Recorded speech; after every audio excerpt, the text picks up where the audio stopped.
Kondisi kesehatan mantan Presiden Jokowi lagi ramai banget diomongin. Bukan tanpa alasan, soalnya secara kasat mata kelihatan banget nih dari fisiknya ada yang gak beres. Wajahnya tampak bengkak, kulitnya muncul bercak aneh, dan dia juga absen dari beberapa acara penting negara. Sampai sekarang spekulasinya liar banget.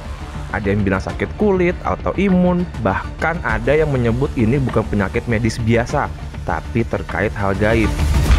Serius? Jadi apa sebenarnya yang terjadi sama Jokowi? Di video ini kita bakal bahas tuntas. Pertama, kenapa Jokowi tumben-tumbenan absen di acara kenegaraan? 2. Apa sih kata dokter? 3. Kenapa negara terkesan diam dan gak ngasih keterangan resmi? Padahal mantan presiden berhak mendapat pelayanan tim dokter kepresidenan. Yuk kita bahas.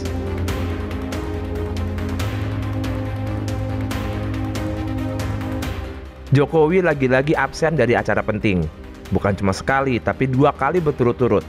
Pertama di hari lahir Pancasila 1 Juni dan HUT Bayangkara 1 Juli. Biasanya mantan presiden tetap hadir di acara kayak gini, tapi kali ini kursinya kosong. Publik mulai bertanya-tanya, kenapa Jokowi nggak kelihatan? Dalam beberapa momen, Jokowi emang masih muncul di hadapan publik. Bukan di acara kenegaraan, tapi di sekitar rumahnya. Tapi kok ada yang beda ya? Disinilah spekulasi mulai muncul. Ada bercak merah di kulit wajah sampai leher Jokowi. Wajahnya agak bengkak dan matanya sembab. Warna kulit wajahnya juga nggak rata.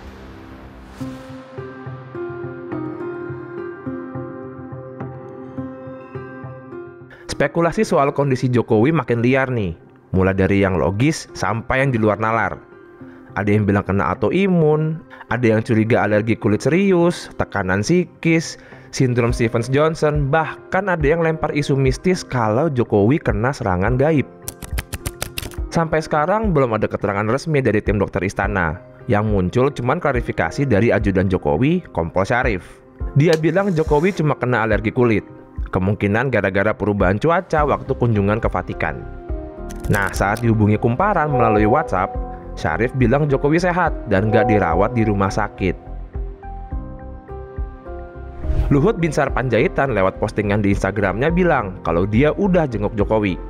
Luhut bilang kondisi mantan atasannya itu emang belum sepenuhnya pulih. Ia mendoakan supaya penyakit yang diderita Jokowi segera diangkat dan kesehatannya dipulihkan agar bisa kembali beraktivitas seperti biasa. Salah satu loyalisnya, Sylvester Matutina, ikut angkat suara. Dia mengaku masih sering komunikasi sama Jokowi nih, dan kondisinya sehat-sehat aja. Masih memantau nggak dari jauh bagaimana kesehatan beliau dan masih. Beliau mengatakan baik-baik aja. Beliau baik-baik aja, bahagia-bahagia aja. Ya namanya alergi kan bisa-bisa aja gitu loh, ya kan. Namanya kena begitu kayak kita kena apa ya, namanya alergi, cacar atau apa ya kan. Nggak ada masalah, tapi intinya pada para masyarakat kita yang sebagian itu kayak Tuhan aja mereka, bahkan lebih dari dokter gitu loh. Jadi jangan sok tahu lah, lagi mengatakan itu karena kutukan, nggak ada lah.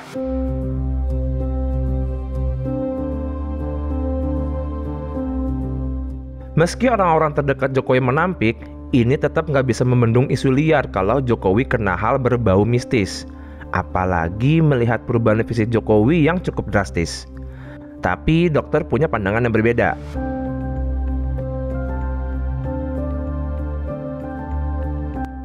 Kalau kita berbicara tentang penyakit ini berhubungan dengan mistis, zaman dulu tuh ada autoimun ya, sampai sekarang pun masih banyak sekali autoimun namanya psoriasis.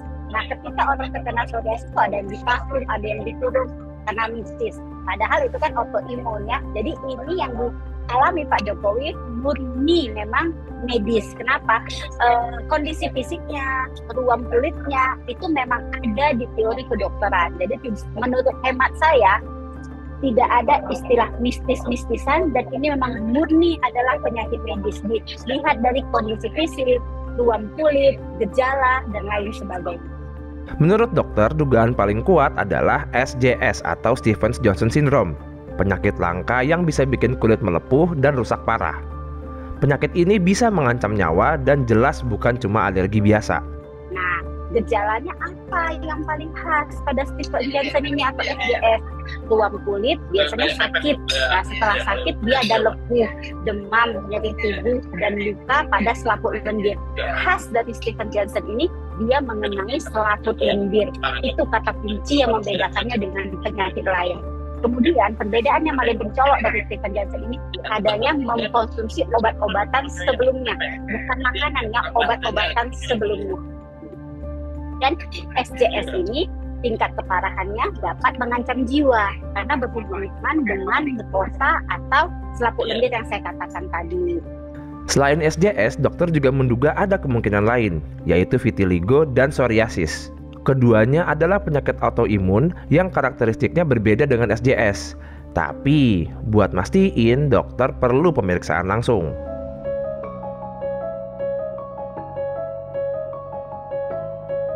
Yang bikin publik makin heran, sampai sekarang nggak ada penjelasan resmi dari dokter Istana soal kondisi Jokowi. Nggak ada siaran pers, nggak ada detail medis. Publik cuma bisa nebak-nebak nih, tanpa ada informasi resmi dan valid. Padahal kalau kita lihat ke belakang, transparansi soal kesehatan presiden itu hal yang biasa. Bukan cuma Jokowi. Sebelumnya banyak kok presiden yang pernah sakit, dan negara pun langsung turun tangan. SBY waktu udah nggak menjabat misalnya, didiagnosis kanker prostat stadium awal dan memilih berobat ke Mayo Clinic Amerika Serikat. Terkait ini, Presiden Jokowi mengirim tim dokter istana untuk mendampingi proses perawatan SBY. Gus Dur saat masih menjabat juga rutin dirawat tim medis negara. Semua dilakukan secara terbuka. B.J. Habibie di masa kritisnya dirawat intensif di RSPAD dengan update mengenai kondisinya yang dirilis ke publik. Soeharto juga diawasi penuh oleh tim dokter pemerintah dan aparat negara waktu dirawat karena gagal organ. Semua ini dibiayai negara. Semua ini diawasi negara dan semua ini dijelaskan ke publik. Ya, soalnya hal ini diatur secara hukum dalam Peraturan Presiden Nomor 18 Tahun 2018 tentang Dokter Kepresidenan. Dalam pasal 3 disebutkan, dokter kepresidenan bertugas memberikan layanan pemeliharaan dan peningkatan derajat kesehatan bagi mantan presiden dan pasangannya yang dilakukan sesuai standar dan prosedur layanan medik. Lalu pada pasal 27, disebutkan bahwa seluruh biaya yang diperlukan untuk layanan pemeliharaan kesehatan baik untuk mantan presiden maupun pasangannya dibebankan ke APBN dan dialokasikan melalui Kementerian Sekretariat Negara. Sampai berita ini tayang, belum ada satupun keterangan resmi dari pemerintah mengenai penanganan penyakit Jokowi nih.